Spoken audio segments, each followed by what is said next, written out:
As you may know, it has already been 2 years ever since we brought you a video about our personal Force on Force airsoft gun setups, and for that reason we will now bring you an updated 2021 version today.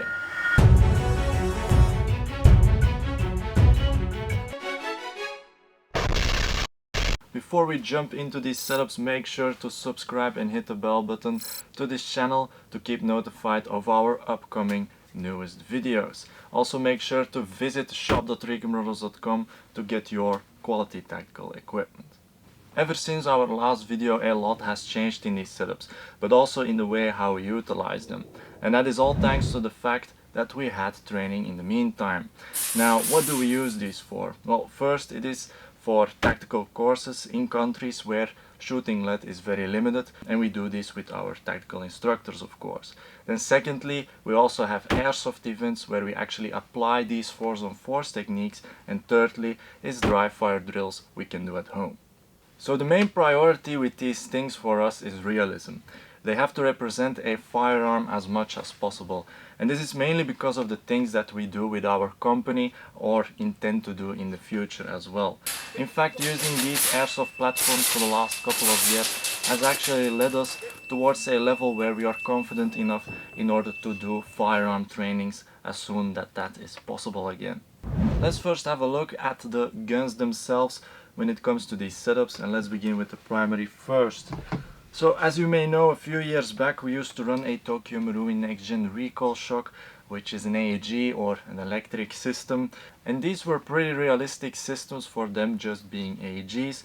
But about a year ago we got a recommendation from Instructor Delta to have a look into GBBRs, which we were already thinking about at that time. And after some serious research we each got ourselves one of these, and to make a long story short, we now basically suffer from a small mental disorder where we can't seem to be able to go back to an AEG platform anymore, but for the rest we're totally doing fine. So the gun base we have here is a Tokyo Marui MWS CQBR Block 1 as they call it, which is basically an MK18 Mod 0. So why a Tokyo Marui? Well, if you don't know that by now, then you're not worthy. No, basically the thing is that these things come very legit straight out of the box, and we believe that a well-engineered product in general is much better than getting something and tweaking it or upgrading it.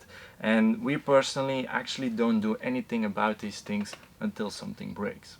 So what are the pros and cons about this gun? Well, first thing is that it has an amazing recoil.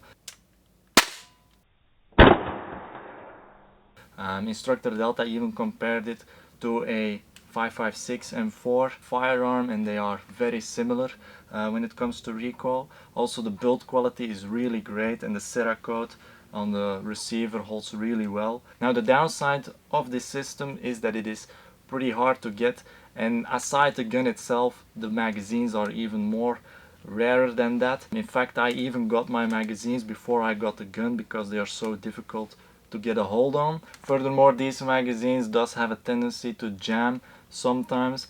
It does not happen a lot, but when it does, it is usually at a bad timing, as always.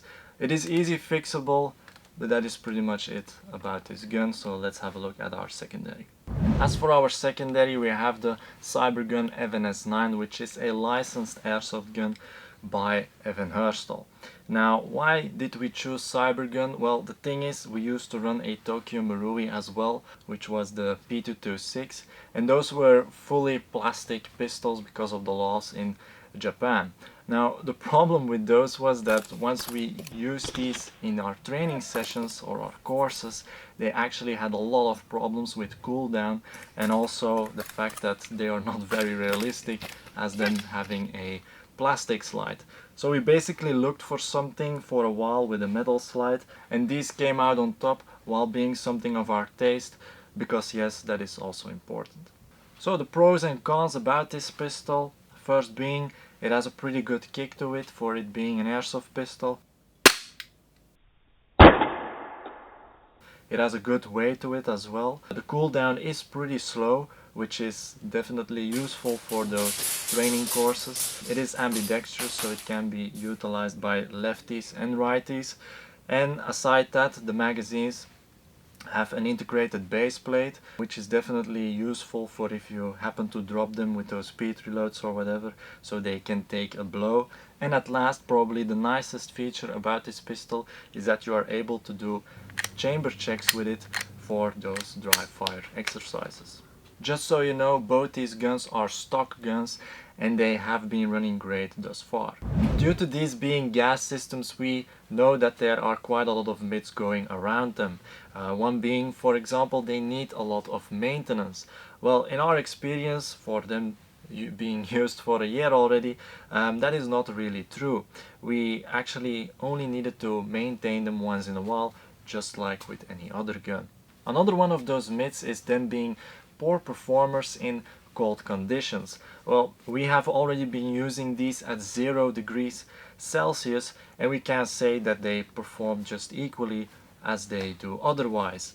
Probably the issue with most people when using these devices in colder temperatures is the fact that if you want to be an action hero and do all your spraying and praying without the need to do any reloads, then I can get why these things will start to perform poorer in those conditions. However, if you use them properly, meaning you're accurate, you're using your techniques and your team tactics, and you're using your team with proper communications, then there is no issue whatsoever. In fact, to give you an idea, we shoot more during our training sessions than we actually shoot on these events, and even there we don't face any issues with them. So a small side note to all you guys out there, which you may not realize, is the fact that your training and your physique are actually much more valuable than your gun or your kit alone. The thing is, you might look cool with all that stuff, but if you can't run 100 meters in your full kit, or you don't know what you're doing, then you're not that cool looking anymore. So what about the power and the ammunition that we use for these? Well, for power we obviously use green gas, and with these we use the Nimrod green gas. The red one we especially use for those colder days, and both give us about 350 FPS depending on the weather conditions, which is nice because we are allowed to go up to that 360 FPS. As for our BBs, we use 0.25 gram BBs and 0.28 gram BBs. 0.25 is by Extreme Precision and 28 by Green Devil. The 0.25 mainly being for our pistol and those training courses, because that is usually all pretty up close, and the 0.28 mainly for our primary system for those outdoor conditions. So next we come to the accessories when it comes to these two systems, and with this we only use quality and reliable products, because we used to run the cheap stuff back in the day when we started, and it failed us way too many times and costed us more than we liked in the end. So only mid to high range products is what we aim for, and that is also the exact same mindset behind our webshop. So starting with our primaries first, the minimum necessities in our eyes for a modern setup is to have at least a sling, a flashlight and an optic. So why a sling? Well, first it allows you to carry a part of the weight of your gun on your shoulders and thus reduces arm fatigue. Secondly, it is an easy weapon carrying tool that allows you to do other stuff or allows for that transition to a secondary. And thirdly, it can serve as a support tool to steady your aim and manage recoil better. So next, why a flashlight? Well, it allows you to light up dark areas or rooms or you can't see. Secondly, it can serve as a blinding tool, so you can blind an opponent this way and have a tactical advantage. And thirdly, most importantly, is target identification. So lastly, why an optic? Well, we know there are plenty of different optics available on the market, but we solely want to focus us on red dots and holographic sights here. The thing with these is that you can reduce your aiming speed significantly because you don't need to outline your iron sights. It also gives you a better peripheral view than using iron sights, and for the people that are not used to shoot with both eyes open, these allow that without the need to train your eyesight and your brain, which gives you an advantage because you can see what's around you much better. So let's jump a little bit deeper In the sling that we use, we mainly use 2-point slings. We have tested 1-point and 3-point slings in the past already, but 2-point slings to us personally really stood out because they are a very stable carrying platform and allow you to do your transition to your secondary without the need to sacrifice your crown jewels. However, they don't allow you to switch shoulders that easy, but that is not really an issue to us. So for this we used to run a Blue Force padded Vickers sling, which is certainly a really good sling because we have used this one for the past 2 to 3 years. But with the knowledge we now have, we can say that it is one, a very heavy sling, and two, it is also more a sling used for carrying heavy weapon systems or doing patrols or marches where you don't need that maneuverability with your weapon system a lot. So I now personally use the direct action carabine sling MK2, which is, to my opinion, probably the best sling out there these days. It is an extremely simple sling, and in my eyes you don't need any more than this in a sling. This sling is very lightweight and comfortable. It is quick length adjustable. It attaches through simple shock cord loops, which are much easier to replace and cheaper as well than those usual QD mounts these days. And what I do like about direct action is that they make use of a Hypalon material, which is a pretty strong and grippy material, and they applied that in this sling in the pull tab, which is pretty nice in my opinion. So how have I mounted this one? Pretty simple. The front end is looped around the handguard behind my front grip, which we'll talk about in a bit, and the back is looped around the end of the upper receiver, which gives me an incredible maneuverability with this sling this way. As for my brother, he still uses the Vickers sling nowadays, but he's also going to step away from that one. He is currently awaiting the new sling from Tasmanian Tiger to see what that one is all about. Next up is the flashlight that we use, and with this one, about half a year ago, we were actually looking for reliable flashlights that don't break the bank, and this way we came across a Streamlight.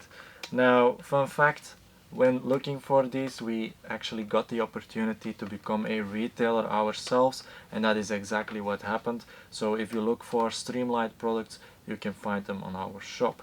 So this way we got ourselves the Streamlight ProTac Rail Mount 2 with a filter cap as well. Why this light in particular? Well, it comes with everything to mount it straight out of the box.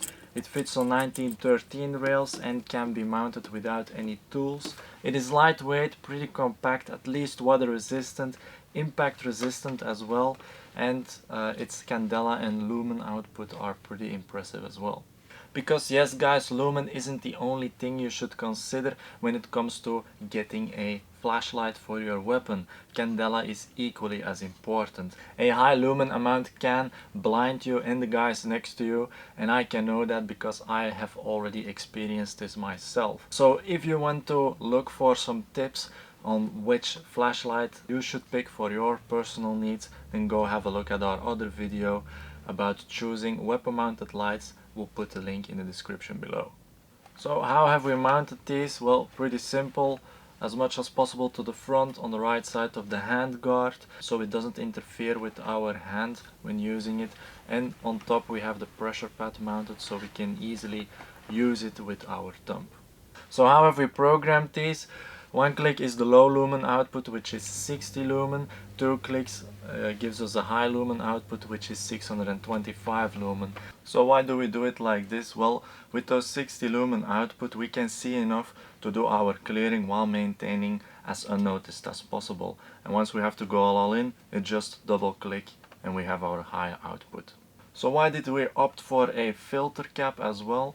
Well, this serves two purposes. One being it protects the light bulb against incoming projectiles, and also secondly, the filter color serves a certain purpose. For example, a green one creates a less noticeable light beam than with a pure white LED, and it also heightens contrast in the dark. A red filter cap preserves your natural night vision, and then you also have an IR version which creates an IR beam which is not visible with the naked eye but can be detected with IR devices such as night vision goggles or IR cameras. Next one is the optic, and this one is the same that we used 2 years ago, which is an Aimpoint Pro. And yes, we know it is a pretty expensive optic, but the only thing that we can say here that really applies is buy once, cry once. Some might have said we were crazy back then, but we always liked the ruggedness and versatility of these devices, and that is exactly one of the aspects why we went for this one. An example of this is the fact that we can still utilize this in the future with an MVG, which will definitely happen at some point. Also, considering that we're now moving to firearms, this is definitely a good investment in our eyes. So some features of this thing are that 1, it is tougher than the gun it's on. 2, its battery life can last up to 3 years. It can function in any lighting condition. It has an included spacer which can also be removed if we like to do that. It has a built-in knob system which is extremely simple to use and doesn't require any mounting tools to mount this on the gun, and also it hasn't failed us a second. What we also did with these is we gave them a kill flash in order to protect them from incoming projectiles, which is definitely important in FOF. Aside that, this also literally does what the name says, it kills flashes, so sun reflections don't occur with this. How we mounted these? Pretty simple. We positioned them as much as possible to the front of the receiver, so we keep that nice peripheral view. Another thing with optics is that it's pretty important to have them properly zeroed, otherwise they're pretty useless. And for this we have created a method about a few years ago on how to zero an optic on an airsoft gun without firing a single shot. We have been using it ever since we developed that method and also created a video about it. We'll put a link to that video in the description down below. But anyway, we have been pretty accurate with these ever since then, even though these are airsoft guns, and that means we only have to fire 1 or 2 shots to get a proper accurate hit. Aside the optic itself, we still also have our backup iron sights from TM present on the gun, because if the battery happens to fail, then we can still aim with something. If we go to the magazines themselves, you can see that we use mag pulls on these, and that is simply because of the reason that gas magazines don't really like to get shocks, and if we happen to drop them, the mag pull will decrease the impact a bit, so these are better protected. Next we come to our front grips, and we have used a lot of different models in the past couple of years, but recently we have come across a new company in the Netherlands which is called York Development, and they have made these, which are pretty impressive designs. About 2 weeks ago we got the newest designs of York Dare foregrips, and although we haven't been able to test them out yet, we know they are pretty impressive because I have tested the old version pretty extensively. They are very strong, lightweight, ergonomic and low profile, and also the fact that you can mount these without the need of sliding over your rail is pretty smart as well. And aside that, you can use them in 2 directions. There are 3 versions of this so-called strutted design. I use the M version, which is a low profile grip. My brother uses the S version, which serves as a hand stop. And then you also have an L version, which really serves as a big foregrip. How we mounted these is pretty simple. We just placed them in a position where it is comfortable for us to maneuver with our gun, and also have the ability to easily access our pressure pad of our light system. As you may know, 2 years ago we used to run a peg box with a built-in camera on the top of our handguard. This one's gone now because the recoil of the GBBR creates a way too shaky image and you can't see anything on it anymore, so it's lost its purpose. These days we film our footage with a Mohawk camera, either mounted on our helmet or on one of our shoulders. FYI, we now also sell these cameras. Now what isn't present on our MK18s yet is a MOG suppressor or a tracer unit, which will definitely make it look that much more badass, but currently we are looking into these. So that was everything regarding our primary setup. Let's now have a look at our secondary. So what are the minimum necessities in our eyes when it comes to a modern pistol setup? Pretty simple: a flashlight and an RMR, which is a ruggedized miniature reflex sight. And the reasons to use these are basically the same as you would have them on a primary. Now, before we could make any move on getting a certain pistol setup, we had to deal with a problem first, and that is the problem of holsters. This is a problem most likely everyone has to deal with these days, especially when they get a certain setup with a specific flashlight or a specific RMR.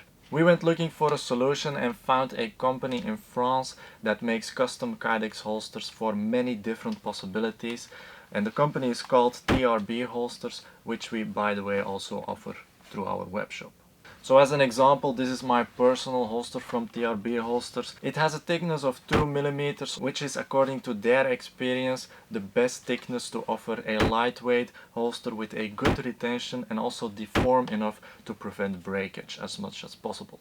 A nice feature that TRB offers with their holsters is giving them a velvet inside, which protects the pistol against usage of the holster. Furthermore, I have mounted my holster on a Bladetech Duty drop and offset with a tie strap, which gives me personally a perfect height to do my draw with. It is a mid-ride platform which sits comfortably against the hip and also offers a really good retention. For us personally, these are the best holsters we have used thus far, and the really nice thing about TRB holsters is that they can be made for practically any gun setup. So once we figured out everything about the holsters, we could make our decision on our pistol and their accessories, and as you can see, we don't use an RMR yet.